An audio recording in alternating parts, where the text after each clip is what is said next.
Welcome back to another video, guys. We're gonna react to three scary happen while quarantine stories. Here we go.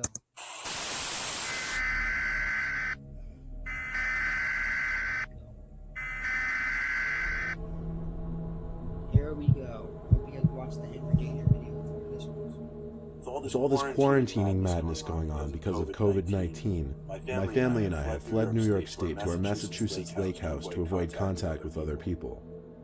The lake, which I will not name for safety reasons, has a bunch of houses surrounding it, and in the summer months, it's full of boats and people barbecuing and drinking.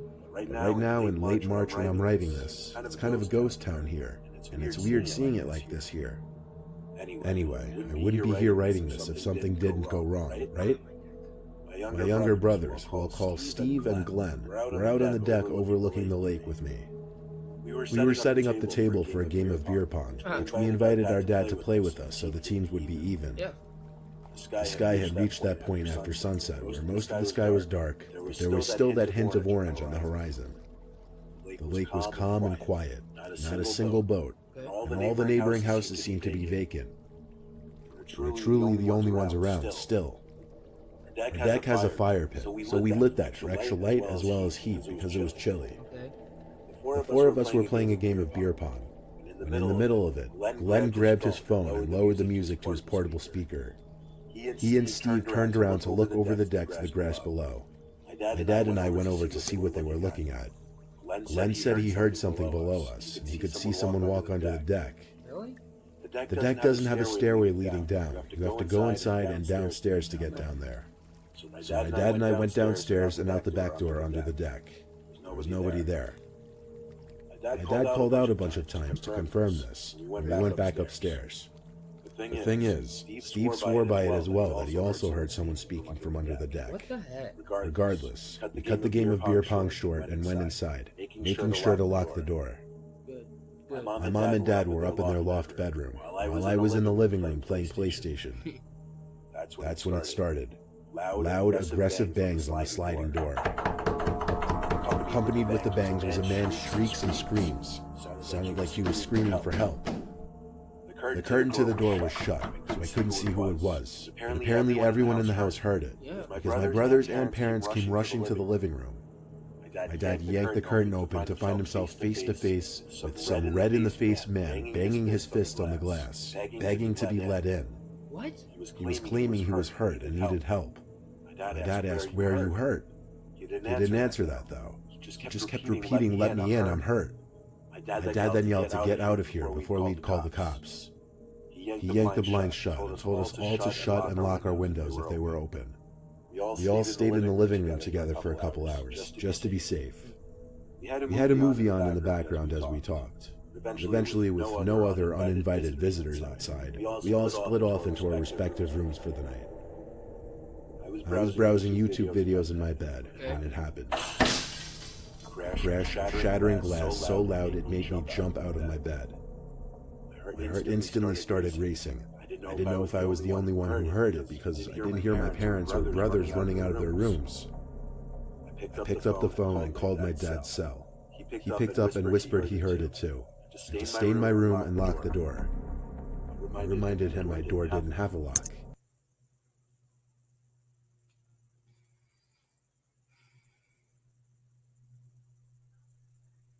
Why the frick are you still here? Of course, my room, the biggest of my brothers, was the one room that didn't have a lock. He told me to hide in the closet and call my brothers while he called the cops. I heard footsteps outside my room in the living room area. I tiptoed to my closet and did my best to quietly open and close the door, but the damn hinges just had to squeak. I sat behind a big plastic bag and texted my brothers, who also heard the noise and each locked their doors. It was the most tense moment of my life in that closet.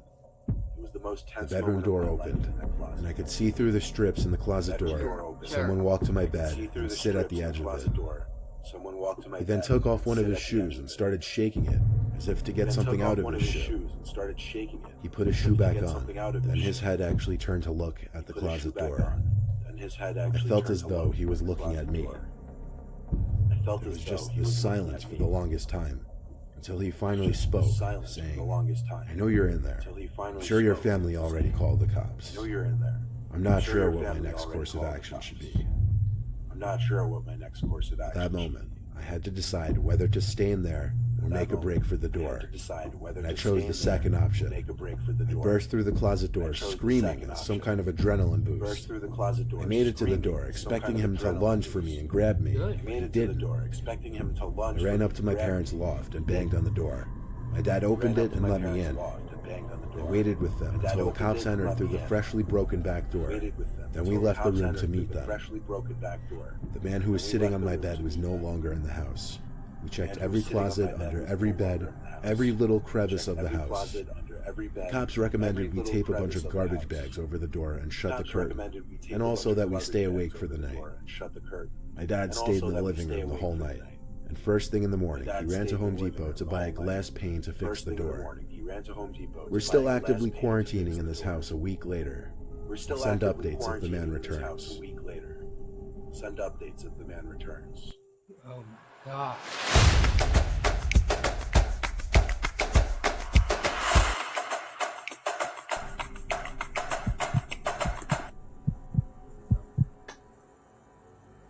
I've been staying in my apartment in Jersey City during this coronavirus epidemic. My roommate has since gone home to Ohio to stay with her family during all of this. So I've been in the apartment alone. I've been mostly just watching new movies and shows. I try not to go out too much because my city is pretty bad right now.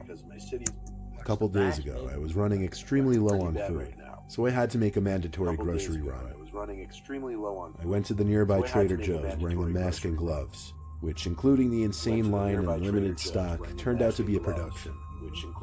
On my walk home in the dark, I realized the streets were even quieter than they were the last time I went shopping, just a week before.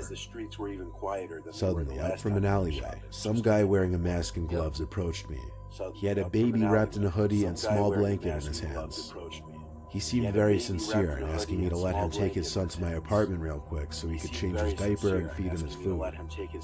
He swore to me that he was clean, and that he really needed this favor for just 5 minutes, that it was an emergency. Hearing the baby's little cries, and the fact that this man even had a child with him and just seemed sincere, the soft part of me agreed. I led him to my apartment building. It was only a short walk from there. We walked up the 3 stories to my apartment, and I let him inside, asking him to close the door behind him. I cleared a spot on the living room table for him to change his child's diaper and whatever. When I turned around, the man was like pacing around, or more like snooping around, I guess. He went into my kitchen to do God knows what.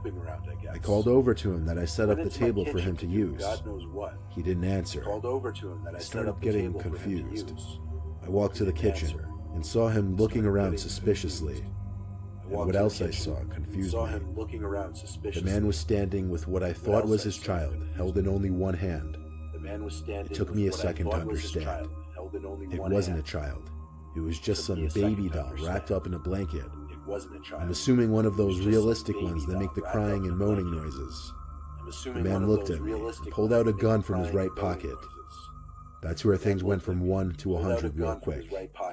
He looked at me with a gun aimed at me and said something along the lines of, "I'm gonna take what I want and you're gonna stay in my sight." Of course, I had to say okay with a gun aimed at my head. I wondered if it could be a BB gun with a tip painted black, but even if it was, I doubted I could overpower him. I couldn't risk it. The man pulled out a big black bag from his backpack and filled it with valuables, including my wallet, some of my roommate's jewelry, kitchen valuables, my brother's Xbox which he lent me, and my iPad. It was sickening to watch, but I was the most scared of him pulling the trigger of that gun. He filled his bag and threw the fake baby in it as well, then he left. I called the cops first thing. They came and helped me in contacting the building owner to see the CCTV footage from the halls. Of course, upon seeing the footage, it didn't help much. The man's face was covered by a mask, making it near impossible to even discover who he was. All I can do is urge everyone to be careful, not to trust anyone, and stay indoors until all this is over. That's what I was gonna do. That's what I'm doing.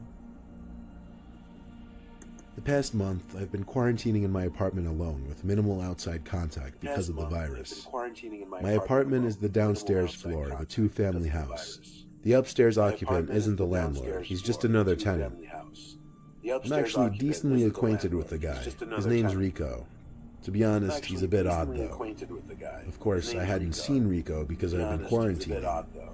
I do still have to wake up early in the morning though for work, which I report to on my laptop now. A week ago, Rico started making a lot of noise one night. Late night, actually. I was in bed. It was like past 12. I had to be up early.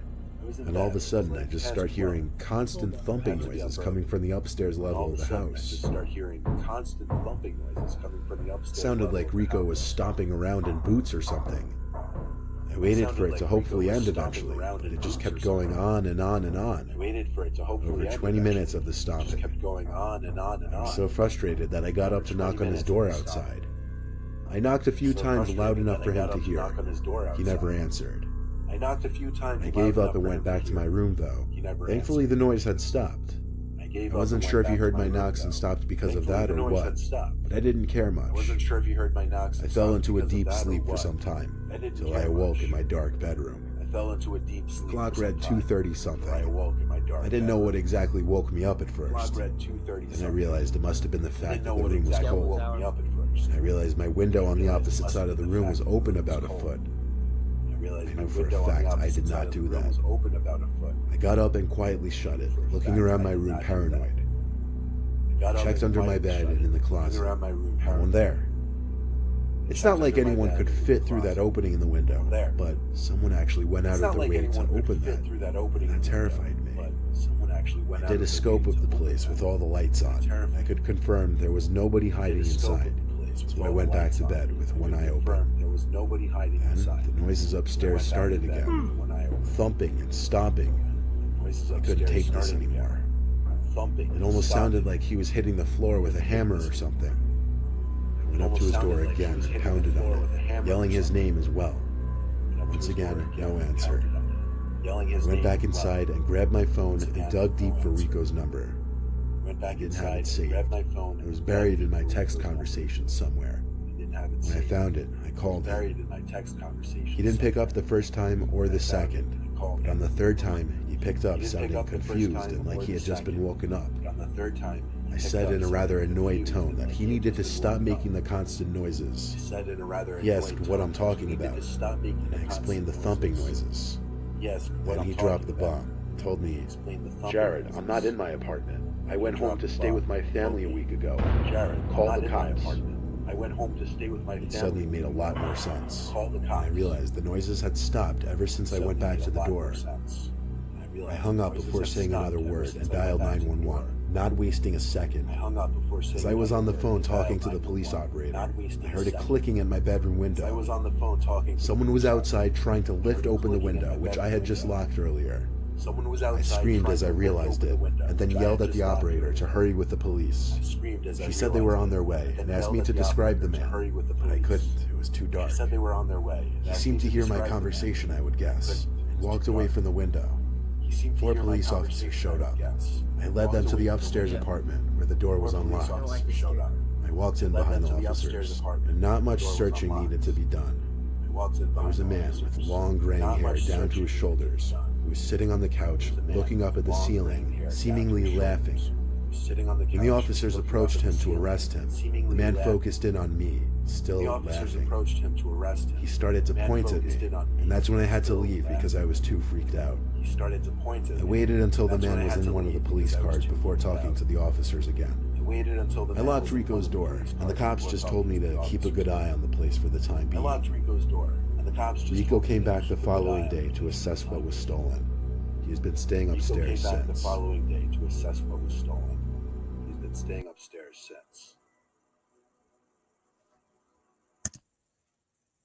Okay,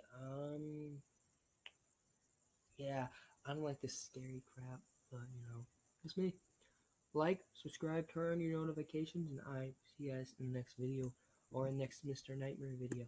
Yeah, Mr. Nightmare, you are dying.